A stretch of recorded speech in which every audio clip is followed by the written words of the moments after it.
There are moments in life when a person must choose between their own freedom and the souls they brought into the world. Most of us will never face such a decision, but Sallie Crane faced it not once, but 3 times. The year was 1853, and along the Tombigbee River in western Alabama, a woman stood at the edge of a dense forest, her feet bleeding, her dress torn from days of running. Behind her lay the promise of liberation, Canada, the North, a life where she would answer to no master.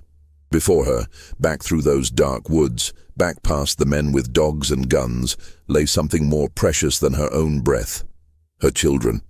3 times she would make this journey into freedom. 3 times she would turn back. And what she would endure in the space between those escapes would test the very limits of what a human being can survive.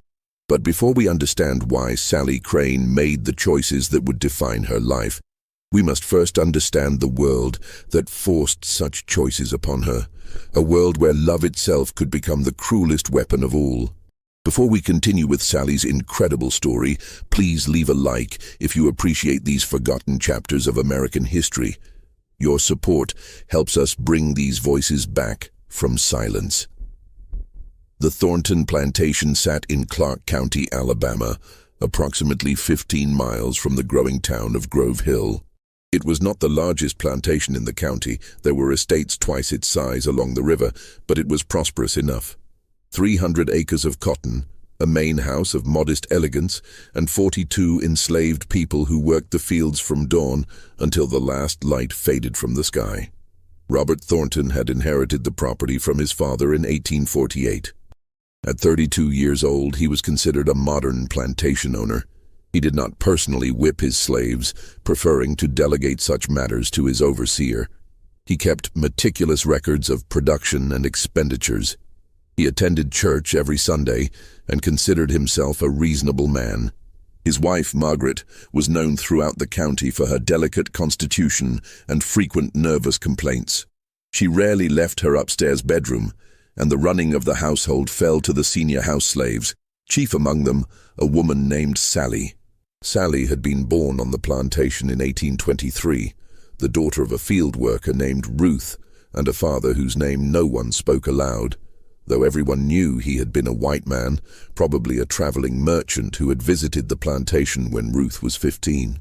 Sallie's lighter skin ensured she would never work the fields. At age 7, she had been brought into the main house to train as a domestic servant. She learned quickly. By 14, she managed the entire household, directing the cooking, the cleaning, the laundry, ensuring that Mrs. Thornton's complicated dietary requirements were met, that Mr. Thornton's shirts were pressed to perfection, that the house ran like a well-wound clock. She was, by all accounts, invaluable. And valuable things, Robert Thornton believed, should be kept close. When Sallie was 16, she was given a small room off the kitchen, a privilege that separated her from the quarters where the other slaves lived. It was presented as a reward for her excellent service. She understood it as something else entirely, a convenience that required no explanation. By 17, Sallie was pregnant with her first child. She never spoke the father's name, just as her mother had never spoken hers. But when the baby was born, a girl with Sallie's features and skin almost as light as parchment, certain conclusions became unavoidable to everyone on the plantation. Mrs. Thornton took to her bed for a week with one of her nervous attacks. Thornton remained impassive, noting the birth in his ledger with the same careful script he used for all property acquisitions.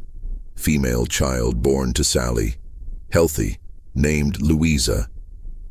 3 more children followed over the next 7 years. Another daughter, Beatrice, in 1842, a son, Thomas, in 1844, and finally, in 1846, another son she named Marcus. 4 children. 4 souls that tied Sallie to the Thornton plantation more securely than any chains. The other slaves understood. Sallie worked in the main house, and her children lived better than those born in the quarters. They had better food, better clothing, and were kept from the fields. But they also understood the price Sallie paid for these small mercies. The quiet indignities that left no marks, but cut deeper than any lash. By 1852, Louisa was 11 years old, old enough to begin learning the household work her mother had mastered. Beatrice was 9, Thomas 7, and Marcus 5. They were beautiful children, all of them, and intelligent. Sallie had taught them their letters in secret, using charcoal on wood when no one was watching, a dangerous gift that could earn them all a whipping if discovered. She loved them with a ferocity that terrified her, because she knew, as every enslaved mother knew, that this love was a vulnerability. The children could be sold at any moment. They could be taken from her on nothing more than a whim or an accountant's calculation. They could disappear into the vast machinery of the slave trade, and she would never know what became of them. The only thing worse than losing them, Sallie came to believe, would be for them to remain here, growing up in the shadow of the main house, repeating the same cycle of quiet degradation that had defined her own life. It was this thought that first planted the seed of escape in her mind. Not freedom for herself alone, but freedom for her children, a life where they could be something other than property. But escaping with 4 children, the youngest barely past toddlerhood, was impossible. The dogs would catch them within hours. They would be returned, punished, and watched more carefully than ever before. No, if she wanted to save them, she would need to be strategic. She would need to escape first, establish herself somewhere in the north, and then return for them. It was dangerous, perhaps insane, but the alternative, doing nothing, accepting their fate, had become unthinkable.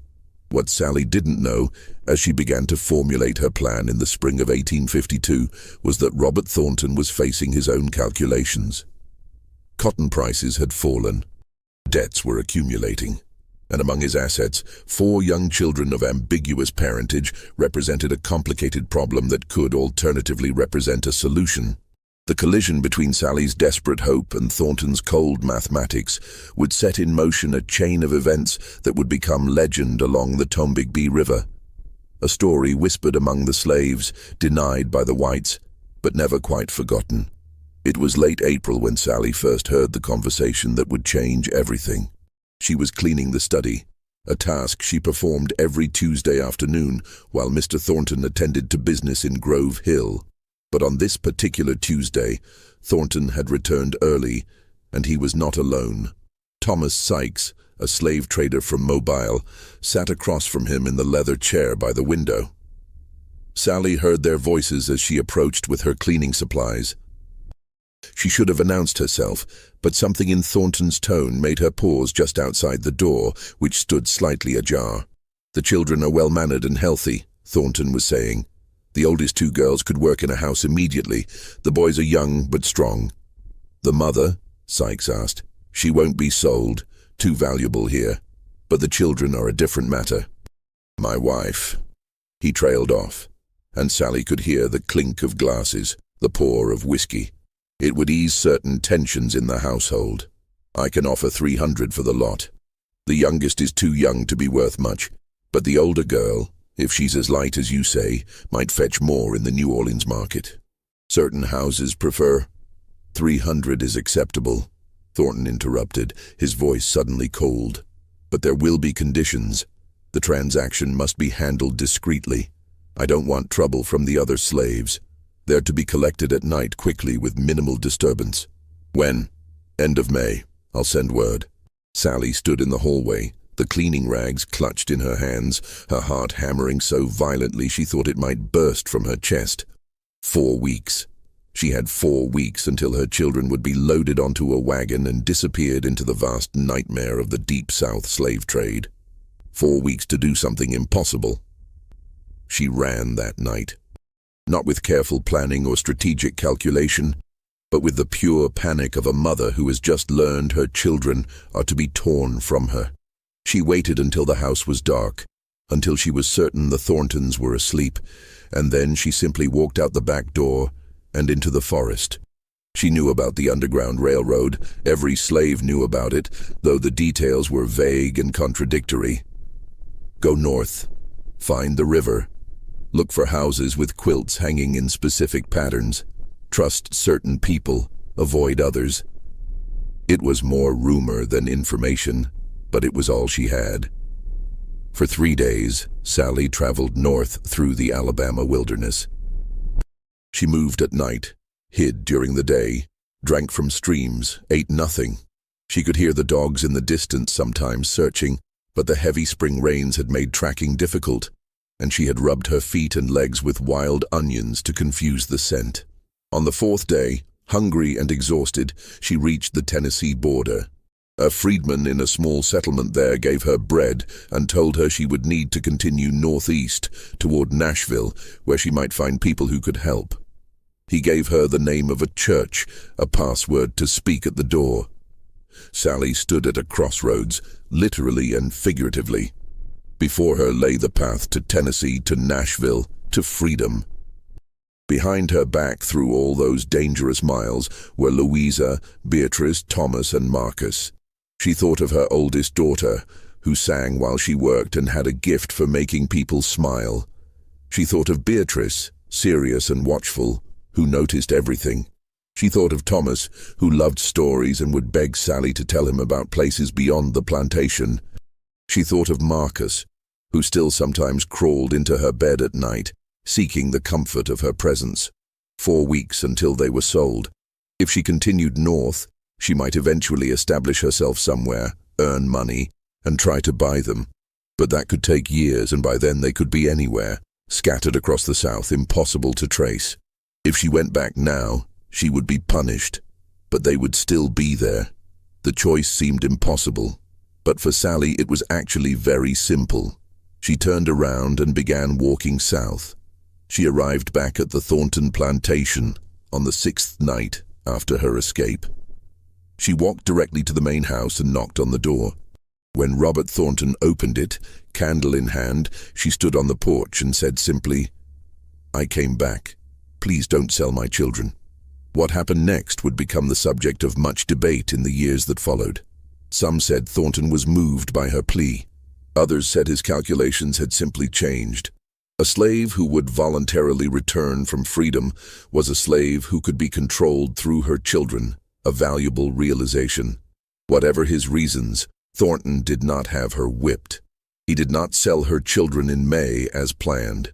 Instead, he locked Sallie in a small storage room beneath the kitchen for 2 weeks, feeding her 1 meal a day, allowing her to see her children through a grate in the door, but not touch them.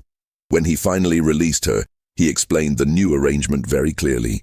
She would continue her work as before. Her children would remain on the plantation.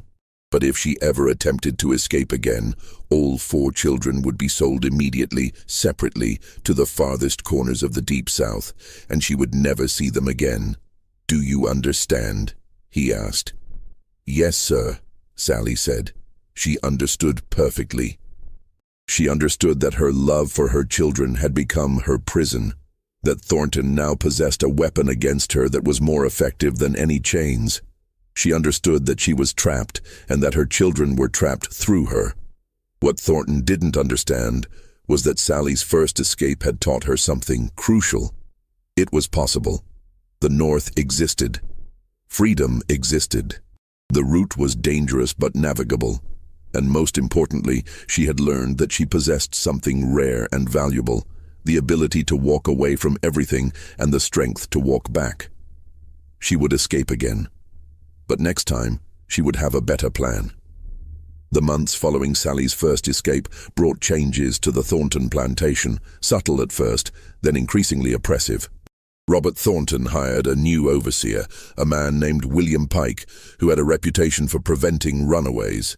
Pike was a compact man with pale eyes that seemed to never blink, and he had a peculiar talent for appearing wherever slaves gathered to talk quietly among themselves. Conversations would die mid-sentence when Pike's shadow fell across them. Sallie's movements were now restricted. She could no longer walk freely to the quarters to visit with the other slaves. She was not permitted to leave the main house without permission. Her children remained with her, but Pike checked on them 3 times daily, as if counting inventory. Mrs. Thornton emerged from her bedroom more frequently, her nervous condition apparently improved by Sallie's attempted escape, or perhaps by the increased control that now governed the household. She took to supervising Sally's work personally, standing in doorways, watching, finding fault with small details that had never mattered before. "The silver isn't bright enough," she would say. Or, "This dinner is under-seasoned." Or, "Why are you moving so slowly today, Sally? Are you unwell?" The questions always carried a hidden meaning, a suggestion that perhaps Sally was conserving energy for another escape attempt, that she was unreliable, that she bore watching. But it was the children who suffered most from this new scrutiny. Louisa, at 12, was now old enough to begin real household work. Mrs. Thornton assigned her to scrubbing floors, polishing boots, and emptying chamber pots. Tasks far beneath what her skills warranted. Tasks clearly designed to humiliate. The girl bore it with quiet dignity, but Sally could see the light dimming in her daughter's eyes. The way she had begun to carry herself, with the defeated posture of someone who had learned too early that hope was dangerous. Beatrice was put to work in the kitchen, where the cook, a woman who had never forgiven Sally for her privileged position in the household, worked her mercilessly and reported every small mistake to Mrs. Thornton. The child's hands, soft from a childhood relatively free of hard labor, became red and raw from washing dishes in scalding water. Thomas and Marcus were still too young for serious work, but Pike had begun taking them out to the fields for training, teaching them, he said, the labor they would eventually perform. They returned in the evenings exhausted and frightened, with stories about the field hands who had been whipped for moving too slowly or talking back. "Mama," Thomas said one night, "Mr. Pike says that children who come from sin grow up to be sinners too. He says that's why we need to be corrected more than other children." "What does he mean?" Sally held her son and said nothing, because there was nothing she could say that would make sense of the casual cruelty that now governed their lives. She began to understand that this was the real punishment for her escape. Not the 2 weeks in the storage room, but this slow, deliberate campaign to break her spirit by destroying her children's futures piece by piece. And it was working. There were nights when Sally lay awake, staring at the ceiling, wondering if she had made a mistake by returning. Perhaps if she had continued north, if she had established herself in freedom, she could have eventually sent help. Perhaps there were networks, organizations, people who facilitated the rescue of children from slavery. Perhaps her desperate need to be near them had actually doomed them to a worse fate. These thoughts circled in her mind like buzzards, feeding on her doubt. It was during one of these sleepless nights, in the late autumn of 1853, that Sally overheard another conversation, not by accident this time, but by deliberate eavesdropping. She had learned to move silently through the main house, to position herself near doorways when Thornton had visitors, to listen for information that might prove useful. This time, the visitor was Thornton's brother, James, who managed a plantation in Mississippi. The two men were in the study, and Sally stood just outside in the hallway, ostensibly polishing the hall table, her ears straining to catch every word. "You should sell them," James was saying, "the older one especially. She'll fetch a good price and it'll solve your problem with Margaret." "Sally's too valuable," Robert replied. "I can't replace her. She knows how to manage everything, and Margaret trusts her work, even if she doesn't trust anything else about her. Then keep Sally, but sell the children, all of them. Once they're gone, she'll have no reason to run and no leverage. You'll have complete control." There was a long pause. Sally's hands had stopped moving, frozen on the table's surface. "The trader from Mobile returns every 6 months," James continued. "His next visit is scheduled for early January. You could have this resolved by the new year." "I'll consider it," Robert said finally. Sally resumed her polishing, her movements mechanical, her mind racing. January. She had 2 months, perhaps less. The first escape had been impulsive, driven by panic. It had failed because she had no real plan, no resources, no destination beyond the vague idea of north. But she had also learned valuable lessons from that attempt. Lessons about the routes, the timing, the methods of evading pursuit. More importantly, she had learned something about herself. She could survive the journey. She was strong enough, determined enough, and sufficiently willing to sacrifice anything for her children's freedom. The second escape would be different. This time, she would be prepared. Some mysteries are about what happened. Others are about what people are willing to risk to change what might happen. Subscribe to this channel if you want to see where Sallie's determination will lead, because what comes next defied everything her world believed possible. Planning an escape while under constant surveillance required a kind of cunning that Sallie had never needed before. Every action had to serve two purposes: the visible purpose that satisfied her watchers and the hidden purpose that advanced her secret plan. She began by becoming the perfect slave. She worked longer hours, volunteered for additional tasks, accepted every criticism from Mrs. Thornton with a deferential nod. She kept her children quiet and obedient, teaching them to be invisible in the way that enslaved people had learned to be invisible for generations, there in body, but carefully absent in any way that might draw attention or displeasure. Weeks passed. The surveillance gradually relaxed. Pike still checked on the children, but less frequently. Mrs. Thornton still watched, but with less intensity. The message seemed clear. Sallie had been broken by her first failed escape, and the threat to her children kept her perfectly compliant. This was exactly what Sallie needed them to believe. While performing her household duties, she began stealing small items, things that might not be missed or whose absence could be explained. A kitchen knife, no larger than her palm, wrapped in cloth and hidden beneath a loose floorboard in her room. Matches, taken one or two at a time from the box kept on the mantel. A blanket with a small burn hole destined for the rag pile, which she claimed to have thrown away but actually folded and hid beneath her mattress. She also stole food, but only in the most careful way, slightly undersalting the meals she prepared and keeping the extra salt for herself, overestimating the flour needed for bread and secreting away the excess handful by handful, claiming that the chickens were laying poorly while actually hiding 2 eggs a week in a tin buried behind the kitchen building. It took weeks to accumulate enough supplies for a journey, longer still to gather information. The other slaves became her inadvertent intelligence network. When they gathered in the quarters after the day's work, Sallie found reasons to visit, delivering messages from the main house, bringing medicine for a sick child, mending clothes. She would stay just long enough to listen to the conversations, to hear the news that traveled through the slave grapevine faster than any newspaper. She learned about a freedman in Mobile who helped runaways find passage on ships heading north. She learned about a Quaker family near the Georgia border who hid fugitives in a cellar beneath their barn. She learned about a route through the Tombigbee River swamps where the dogs couldn't track a scent, and a settlement of Maroons, escaped slaves living in the wilderness who might offer shelter to those passing through. Most importantly, she learned about a woman in Tennessee called the Shepherd, who coordinated a network of safe houses stretching all the way to Ohio. No one knew her real name, but the stories about her were consistent. She had personally escorted more than 50 fugitives to freedom, and she specialized in the most difficult cases: families with children, pregnant women, people whom others had written off as impossible to save.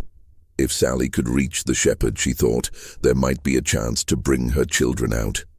Not immediately. She understood now that a second escape would have to look like the first, a solitary flight. But once she reached safety, once she had established herself, she could send word back through the network. The Shepherd could be contacted. Plans could be made.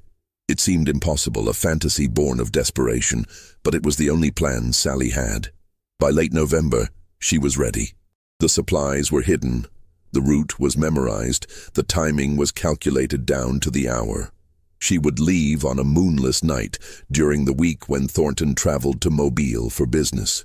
Pike would still be on the plantation, but he usually slept heavily after his evening drinking, and Sallie knew which floorboards in the main house creaked and which were silent. She set the date, December 3rd, 1853. But 3 days before her planned escape, something unexpected happened that would change everything about her calculations. It was late afternoon, and Sallie was preparing dinner when Louisa came running into the kitchen, her face flushed with excitement and fear. "Mama," she gasped. "There's a man here. He came to the quarters looking for you. He says he has a message from your mother." Sallie's mother, Ruth, had been sold to a plantation in Georgia 5 years earlier, part of an estate settlement after old Mr. Thornton died. Sallie had not seen her since, and had received no word of whether she was even still alive. "What man?" Sallie asked carefully. "What did he look like?" "He's young, a house slave from the Crawford place, I think.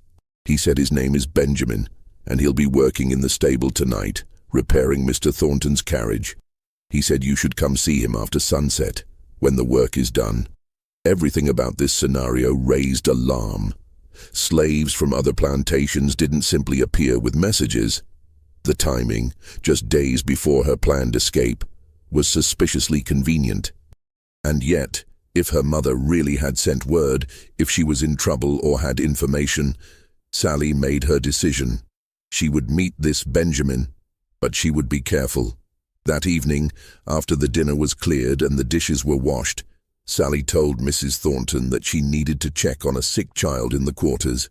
It was a weak excuse, but Mrs. Thornton was already in the drowsy state brought on by her evening laudanum, and she waved Sallie away with barely a glance. The stable was dark, except for a single lantern hanging from a beam. Sallie could see a figure moving in the shadows, and as she approached, a young man stepped into the light. He was indeed young, perhaps 20, with the careful, watchful posture of someone who had learned to be cautious. "You're Sallie?" he asked quietly. "Who sent you?" "Your mother didn't send me," he said. "But I know her. I know she's in Georgia, working on a tobacco farm near Augusta. She's well, if you were wondering." "Then why are you here?" Benjamin looked around nervously, then stepped closer. "Because I was asked to find you, by the shepherd." Sallie's breath caught. "I don't know what you're talking about." "Yes, you do. Word travels in ways that white folks don't understand. Word has traveled that you're planning to run again, that you tried once before and came back for your children. The shepherd wants you to know that this is a mistake." "I didn't ask for her opinion," Sallie said, her voice sharper than she intended. "She says, if you run alone again, you'll face the same choice. You'll get far enough to taste freedom, and then you'll turn back because your children are still here. And when you turn back this time, Thornton will have you whipped or worse, and your children will be sold anyway out of spite. Then what am I supposed to do?" The question came out like a plea. Benjamin glanced around again, then pulled a small piece of cloth from his pocket. It was dark blue, with a distinctive pattern of stars sewn in white thread. "Do you recognize this?" Sallie shook her head. "It's a signal. When you see a quilt with this pattern hanging from a porch or a window, it means that house is part of the network. Safe, but only for one night." He pressed the cloth into her hand. "The shepherd says if you're determined to try again, wait. Wait until late December after the trader comes and goes. If your children are still here after Christmas, it means Thornton has decided to keep them for now. That gives you time." "Time for what?" "To run, but differently this time. There's a route that could work, but it's dangerous and you'd need to move fast. After you escape, you'd head northeast to Tennessee just like before. But this time, you wouldn't stop there. You'd continue all the way to Ohio, to a settlement called New Richmond, right on the river. The shepherd would meet you there. And then she would help you plan something very few people have ever attempted. Going back south to retrieve your children. But Sallie, listen to me carefully. This is extraordinarily dangerous. Most people who try to go back don't make it. They're captured, killed, or they find that the people they came back for have already been sold and moved. The shepherd will help you, but she can't promise success. She can only promise that she'll try." Sallie looked down at the small piece of cloth in her hand. A signal, a promise, a possibility. "Why would she do this?" she asked. "She doesn't know me." The shepherd believes that every person who escapes and makes it to freedom proves that the whole system is a lie, and every person who goes back to save their family proves something even more powerful, that love is stronger than the chains they use to bind us. She says these stories are what keep the rest of us hoping, planning, believing that freedom is possible. Benjamin started to turn away, then paused. One more thing. If you do this, if you run in December, don't take anything with you that could be traced to this plantation. No clothes that could be recognized, no items that could identify where you came from. And tell your children nothing. If they don't know you're planning to escape, they can't accidentally reveal it. He disappeared into the darkness, leaving Sallie standing alone in the stable, clutching the small piece of cloth. For a long time, she didn't move. The choice before her seemed impossibly complex. Run in 3 days as originally planned, or wait and trust a woman she had never met, following a plan that seemed even more dangerous than the first. But in the end, the choice was actually simple. Benjamin was right. If she ran alone again, she would face the exact same dilemma at the exact same crossroads, and this time the consequences would be final. If she wanted to save her children, she needed more than courage. She needed the shepherd. Sallie returned to the main house and hid the piece of cloth with her other contraband. Then she waited, counting down the days to December 3rd, and then letting that date pass without incident. Waited through the dark, cold days of mid-December, watching for the slave trader from Mobile. He came on December 18th, spent 2 hours in Thornton's study, and left without any children. On the night of December 23rd, 1853, Sallie Crane escaped for the second time. This escape was nothing like the first. Sallie moved with purpose and preparation, following a route she had memorized, carrying supplies she had carefully hidden. She knew what to expect now, the exhaustion, the hunger, the constant fear of hearing dogs in the distance. But knowledge didn't make the journey easier. If anything, it made it harder, because she understood just how many things could go wrong. The first 3 nights went smoothly.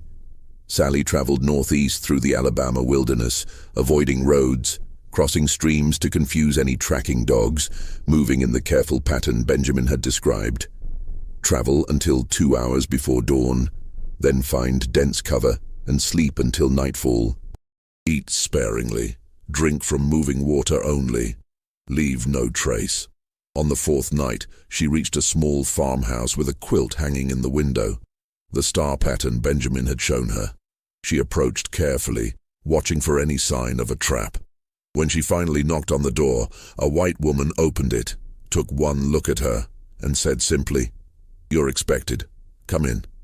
The woman, who never gave her name, fed Sallie, let her wash, and gave her different clothes, plain homespun that could belong to anyone, with no identifying features. Before dawn, she directed Sallie to a barn a mile north, where she should rest during the daylight hours. "There's a family there, freedmen," the woman said. "Tell them Charlotte sent you. They'll know what to do." And so began a pattern that would repeat across Alabama and into Tennessee, a series of strangers who asked no questions, demanded no explanations, simply provided food, shelter, directions to the next stop. Some were white, some were freed blacks, some were slaves themselves, risking everything to help someone they would never see again. Each time Sallie left one of these safe houses, she marveled at the vast, invisible network that connected them. A conspiracy of compassion operating right under the noses of the slave-holding class, silent and efficient and extraordinarily dangerous for everyone involved. She crossed into Tennessee in early January, her feet blistered and bleeding despite the boots one of the helpers had given her. The winter had turned bitter, and on some nights she could see her breath crystallizing in the air. She wrapped herself in the stolen blanket and kept moving, driven by the thought of her children and the promise of the shepherd. The Ohio River appeared in mid-January, a vast sheet of gray water that marked the boundary between slavery and freedom. New Richmond lay on the northern bank, a small settlement of freedmen and abolitionists who had made helping fugitives their purpose. Sallie crossed the river in a small boat, piloted by a black man who asked her only one question. "First time crossing?" "Second time running," she answered. "First time crossing." He nodded as if this made perfect sense and said nothing more until they reached the opposite shore. New Richmond consisted of perhaps 30 buildings clustered along the riverbank. Simple structures, but clean and well-maintained. Sallie was directed to a church at the center of the settlement, where she found a dozen other fugitives, all recently arrived, all carrying the same expression of exhausted disbelief that they had actually made it. And there, in that church, Sallie met the shepherd.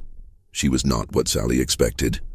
The stories had made her seem almost mythical, but the woman who approached her was simply a woman, perhaps 40 years old, with gray streaking her hair and the calm, assessing gaze of someone who had seen every variation of human desperation and learned not to flinch from it.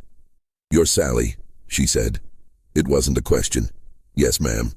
You made good time, faster than I expected." The shepherd gestured to a bench. "Sit. You look exhausted." "I need to go back," Sallie said immediately. "My children—" "I know, Benjamin told me, but you're not going anywhere right now. You need to rest, heal, and prepare. What you're proposing is extremely difficult, and if you rush into it, you'll fail." Over the next 2 weeks, Sallie learned what it would take to return for her children. The shepherd had done this before, not often, but enough times to have developed methods that gave a reasonable chance of success. "The key," she explained, "is that you can't go back the same way you escaped. Thornton will have increased security. He'll expect you to return and he'll be watching for you. So instead, you'll approach from a different direction, posing as a house slave hired out from another plantation. I know people in Georgia who can provide documentation, forged but convincing. You'll need to stay in the area for a few weeks, working, establishing yourself as someone legitimate. Then, when the moment is right, you'll take your children and run. But this time, you'll have help waiting at each stage." It was more complicated than Sallie had imagined, but also more possible. The shepherd had connections, resources, and experience. She had helped families reunite before. But there was a problem. "The timing is wrong," the shepherd said. "January and February are the worst months for this kind of operation. The days are short, the weather is unpredictable, and people are watching their slaves more carefully, because winter is when most escape attempts happen. You'd have a better chance if you waited until spring, when the days are longer and the roads are busier." "Spring?" Sallie felt panic rising in her chest. "That's months away. What if they sell my children before then?" "It's a risk," the shepherd acknowledged, "but it's a smaller risk than trying this operation in winter. If you attempt it now, you'll probably be caught. If you wait, you'll have a real chance." Sallie wanted to argue, to insist that she couldn't wait, that every day apart from her children was unbearable. But she had learned something crucial from her first escape. Impulsive decisions led to failure. Strategic thinking gave her a chance. She agreed to wait. Those 3 months in New Richmond were the strangest of Sallie's life. She was free, truly free, for the first time since birth. She could walk wherever she wanted, speak without permission, earn wages for her work. The community welcomed her, gave her a place to stay, and several families offered her permanent employment if she chose to remain. But Sallie spent every day preparing to leave. She worked in various households, learning to forge the behaviors and speech patterns of a hired slave rather than a fugitive. She memorized new routes, new safe houses, new signals. She saved every penny she earned, knowing she would need money for the return journey. And every night, she lay awake thinking about Louisa, Beatrice, Thomas, and Marcus. Wondering if they thought she had abandoned them. Wondering if Thornton had told them that she had run away and would never return. Wondering if they hated her for leaving. The shepherd seemed to understand these thoughts without Sallie having to speak them aloud. "They won't hate you," she said one evening. "They'll be frightened and confused, but they won't hate you, because children have a way of understanding love even when they don't understand the circumstances. And what you're doing, this is love in its purest and most dangerous form." In early April of 1854, the shepherd declared that Sallie was ready. The plan was set. The forged papers were prepared, identifying Sallie as a slave named Mary, hired out from a plantation in Georgia to work for a family in Grove Hill, Alabama, less than 20 miles from the Thornton plantation. She would work there for 3 weeks, establishing her cover. Then, on a specified night, she would walk to the Thornton property, find her children, and escape with them using a route that would take them west into Mississippi before turning north, a counterintuitive direction that pursuers wouldn't expect. Once you take them, you'll have maybe 12 hours before the alarm is raised, the shepherd said. That's not much time to get 4 children far enough away to be safe, so you'll need to move fast, and you'll need them to obey you without question. Can they do that? They can, Sallie said with certainty. She had raised her children to be resilient, to understand that survival sometimes meant doing difficult things without explanation. Then may God go with you, the shepherd said, because from here on out, the plan only works if everything goes right. One mistake, one bad piece of luck, one person who doesn't do what they're supposed to do, and you'll all be captured.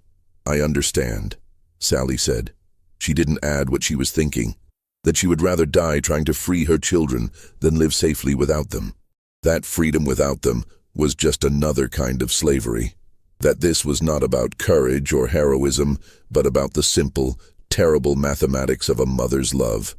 On April 12th, 1854, Sallie Crane returned to Alabama under an assumed name, carrying forged papers with a plan that required perfect execution and extraordinary luck. What she didn't know was that Robert Thornton had spent the last 4 months developing his own plan, one that would turn Sallie's love for her children into the trap that would finally break her completely. Just when we thought we understood Sallie's journey, everything is about to change. Leave a comment if you've been moved by this story, because what happens next will test the limits of what one person can endure. The family in Grove Hill who hired Mary were named Larson, and they were exactly as the shepherd had described. Northern transplants, uncomfortable with slavery, but not opposed enough to reject it outright. Guilty enough to treat their hired help with a degree of courtesy that made them easy to manipulate. Sallie worked in their household for 3 weeks, performing her duties flawlessly while gathering information about the surrounding area. She learned which roads were regularly patrolled, which families kept dogs, which plantations had recently experienced runaway attempts and were therefore on high alert. She also heard news from the Thornton plantation, delivered inadvertently by Mrs. Larson, who enjoyed gossip. That terrible business with the Thornton slave, she said one afternoon while Sallie was serving tea to her guests. The woman who ran away twice. Robert Thornton is still searching for her, can you imagine? He's convinced she'll try to come back for her children, though I can't imagine why she would risk it. What happened to the children? One of the guests asked. Oh, they're still there, working in the house and fields. Thornton won't sell them. He says they're his insurance that the mother will eventually return. Some say he wants her back just so he can make an example of her. A public whipping, or worse. Sallie's hands had trembled slightly as she poured the tea, but she kept her expression neutral, the mask of polite servitude perfectly maintained. The children were still there. Her gamble had paid off. Thornton had kept them specifically because he expected Sallie to return, which meant she had been right. They were his weapon against her, but also her reason to risk everything. On the night of May the 1st, exactly 3 weeks after her arrival in Grove Hill, Sallie informed Mrs. Larson that her sister in town was ill, and she had permission to visit her that evening. It was a weak lie, but Mrs. Larson was already preparing for bed, and too drowsy with her own laudanum to question it closely. Sallie walked out of the Larson house with nothing but the clothes on her back and a small bundle containing food, water, and a knife. She moved quickly through the darkened streets of Grove Hill, then out into the countryside, heading south toward the Thornton plantation. She arrived near midnight, approaching from the west as planned, moving through fields she had once known as well as her own hands. Everything looked the same. The main house with its windows dark, the quarters where the slaves slept, the outbuildings arranged like pieces on a game board. But something felt wrong. Sallie paused at the edge of the tree line, every instinct screaming at her to stop, to observe, to wait. The plantation was too quiet. There should have been sounds, dogs, night birds, the creaking of buildings settling. Instead, there was only silence, thick and oppressive. She almost turned back, almost trusted her instincts and retreated into the darkness. But then she saw a small figure emerge from the quarters, one of the children. She couldn't tell which one in the darkness, but the size and movement were right. The figure walked toward the well, and Sallie felt her heart leap. One of her children, right there, less than 100 yards away. She stepped out of the tree line and moved quickly across the open ground. The figure at the well turned, and even in the darkness, Sallie could see her daughter's face. Beatrice, 10 years old now, grown thin but recognizable. "Mama." The word was barely a whisper. "Yes, baby. It's me. Where are your sister and brothers?" "In the quarters, sleeping." "Mama, you came back." "Hush, sweetheart, we don't have time. I need you to wake them quietly. Tell them to come to the well. And don't let anyone else hear. Can you do that?" Beatrice nodded and ran back to the quarters. Sallie waited by the well, her entire body tense, counting the seconds. This was taking too long. They should have been gone already. 3 small figures emerged from the quarters, Louisa, Thomas, and Marcus. They ran to their mother, and Sallie had to physically restrain herself from crying out as she held them. They had all grown so much. Louisa was almost as tall as Sallie now. Thomas had lost the roundness of early childhood, and Marcus was no longer a toddler, but a small boy. "Listen to me very carefully," Sallie whispered urgently. "We're going to leave here right now, tonight. We're going to walk a long way, and it's going to be difficult, but I need you all to be brave and silent. Don't ask questions, don't cry, just follow me and do exactly what I tell you. Do you understand?" 4 heads nodded in the darkness. "Then let's—" The lantern light flooded across them before Sallie could finish the sentence. William Pike stepped out from behind the smokehouse, holding a lantern in one hand and a pistol in the other. Behind him came Robert Thornton, and behind Thornton 4 more men, neighbors by the look of them, armed and ready. "I told you she'd come back," Thornton said, and there was satisfaction in his voice. "I told you all she'd come back for them eventually." Sallie pushed her children behind her, placing her body between them and the men. Her mind raced through possibilities, escape routes, but they were surrounded, and the children were too young to run fast enough. "Evening, Sallie," Pike said. "We've been expecting you." "This was a trap," Sallie said slowly, understanding crystallizing. "You knew I would come." "Of course I knew," Thornton said, stepping closer. "I've been watching for you since March. We've had men stationed here every night for the last 6 weeks waiting. The question was never whether you'd return, but when." "The child at the well." "I told Beatrice to go to the well at midnight," Thornton said. "I told her that if she did, I'd give her extra food tomorrow. I suspected you were nearby watching, and children are such useful bait, don't you find?" Sallie felt sick. She had walked directly into a trap, and she had brought her children with her into the center of it. "What now?" she asked. "Now we have choices to make," Thornton said. "You've embarrassed me twice with your escapes. You've cost me time, money, and reputation. The other plantation owners have been asking why I can't control my own property, suggesting that I'm weak. That ends tonight." He gestured to Pike, who stepped forward with a length of rope. "You'll be bound and held until morning, when the entire county can witness what happens to slaves who run. It will be educational and permanent. As for your children—" "Don't," Sallie said. "Please, I'll do anything. Just don't hurt them." "I wasn't planning to hurt them," Thornton said. "I was planning to sell them. All 4, to different buyers, as far apart as possible. By this time next week, they'll be scattered from Texas to Florida, and you'll never see them again. That seems a fitting punishment for your defiance." It was in that moment, with her children terrified behind her and men with weapons closing in, that Sallie made her third and final impossible choice. She had run for freedom twice, and both times her love for her children had brought her back. That love had been used against her, weaponized, turned into chains more effective than any iron. Thornton thought he understood this, thought he had finally won by making her choose between her own freedom and her children's presence. But he had miscalculated one crucial factor. Sallie Crane had stopped making choices based on what she wanted and started making choices based on what was right. "I have a different proposal," she said quietly. Thornton raised an eyebrow. "You're in no position to negotiate. Let them go. Let my children walk out of here tonight with safe passage north. In exchange, I'll stay. I'll submit to whatever punishment you want. I'll never attempt to escape again. I'll work every day for the rest of my life without complaint. But my children go free." The men laughed. One of them, a plantation owner from Grove Hill, said, "That's not how this works, girl. You don't get to bargain." But Thornton held up a hand, silencing them. He was looking at Sallie with an expression of genuine curiosity. "Let me understand this correctly," he said. "You're offering to give up any chance at freedom, submit to severe punishment, and spend the rest of your life in slavery. If I release 4 valuable pieces of property that belong to me that I can sell for substantial profit? Yes. Why would I possibly agree to that?"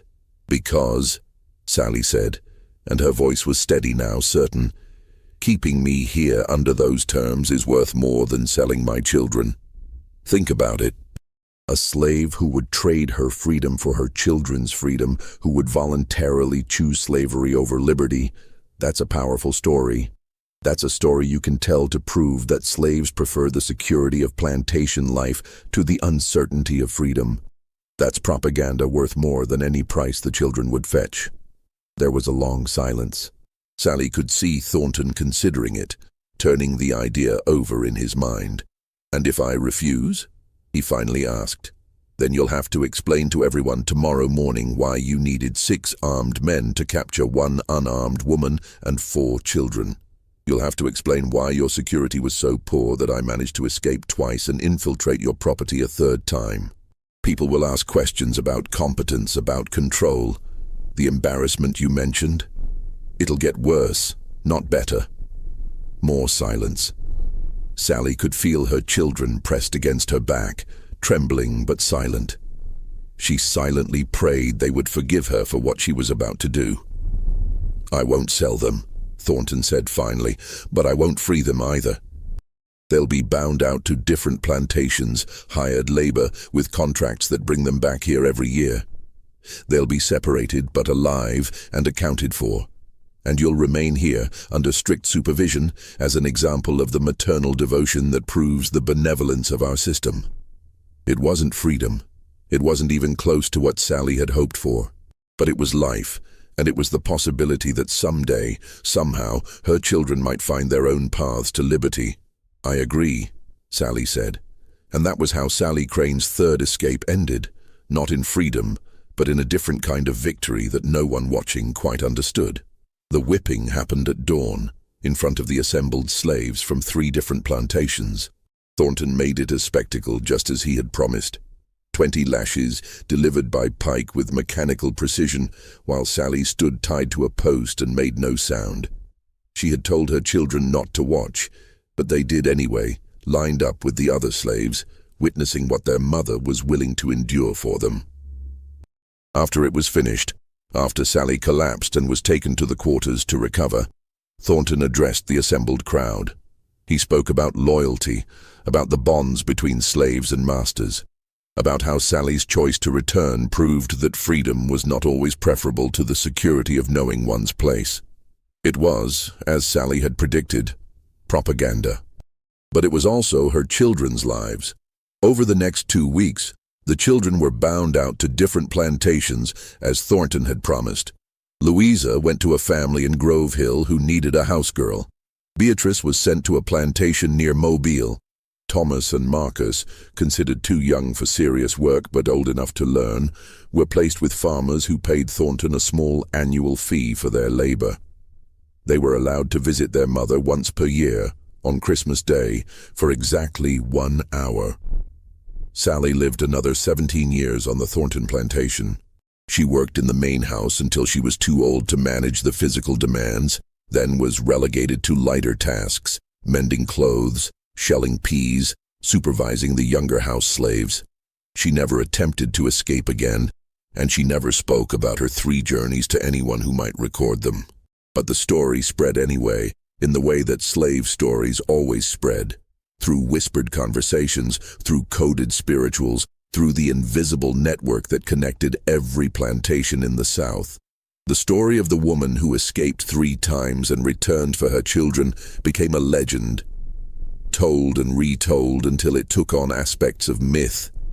Some versions said she had magical powers. Others said she made a deal with the devil. Still others claimed she was helped by angels disguised as abolitionists. The truth was simpler and stranger. Sallie Crane was simply a mother who loved her children more than she loved freedom, and who understood that sometimes the most radical act is not escape, but return. What happened to the children after emancipation in 1865 is a matter of some historical debate. Records from the period are incomplete, and the Thornton plantation was partially burned during a raid in the final months of the Civil War. But there are fragments, census records from 1870 that list 4 individuals with the surname Crane living in different parts of Alabama and Mississippi. A letter discovered in the Ohio Historical Society archive, dated 1873, from a woman named Louisa Crane to a freedmen's school, inquiring about educational opportunities for her children and mentioning that her mother had taught her to read in secret when she was young.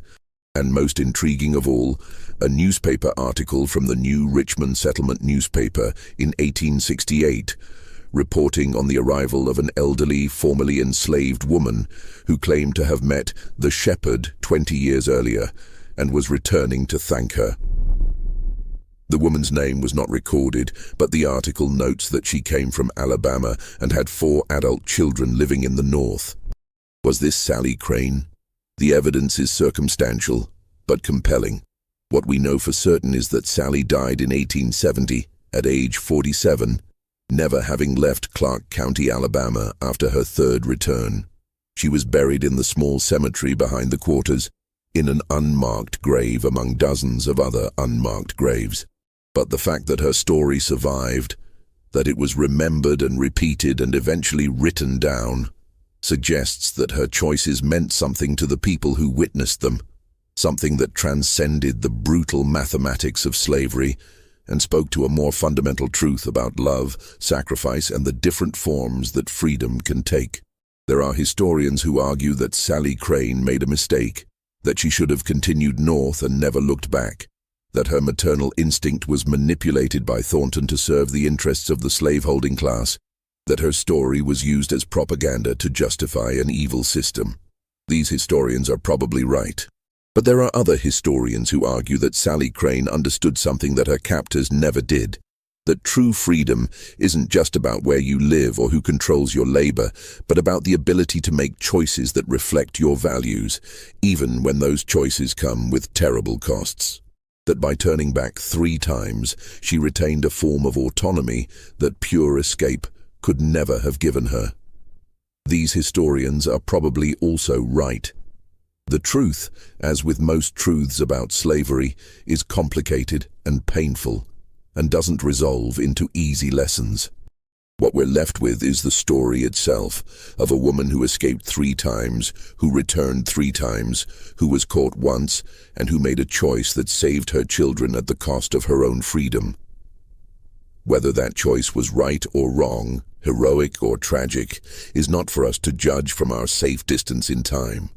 What we can say is that Sallie Crane faced impossible choices with impossible courage, and that her story, preserved through generations of telling and retelling, continues to ask us the same uncomfortable question. What would you sacrifice for the people you love? And would you have the strength to make that sacrifice 3 times over, knowing each time exactly what it would cost? The Alabama slave Sallie Crane never escaped to permanent freedom, but in a system designed to strip enslaved people of every form of agency, every possibility of choice, every opportunity to act according to their own values and desires, she found a way to choose. 3 times she chose. Perhaps that, in the end, was its own kind of freedom, imperfect, painful, and paid for with a lifetime of suffering, but freedom nonetheless. The Tombigbee River still flows through Clark County, Alabama. The Thornton Plantation is long gone, replaced by modern farms and suburban developments. There is no historical marker commemorating Sallie Crane, no monument to her 3 escapes and 3 returns. But the story persists, passed down through generations, whispered in families, recorded in fragments of letters and diary entries and oral histories. A story that asks us to remember that history is made not just by those who escaped, but also by those who returned.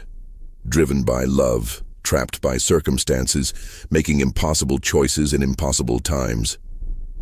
And if you listen carefully on certain nights, in certain quiet places in western Alabama, some people say you can still hear the sound of a woman walking south when everyone expected her to run north, returning again and again for the children she could never quite save and never quite abandon. That is the story of Sallie Crane. A story without heroes or villains, only people making choices in a world designed to rob them of all choice. A story that remains long after the people themselves have turned to dust. This mystery shows us that the past is never as simple as we'd like it to be, and the choices people made under slavery continue to challenge our understanding of freedom, love, and sacrifice. If this story moved you, please like, subscribe, and share it with others who appreciate these difficult, necessary histories. These are the stories that must never be forgotten.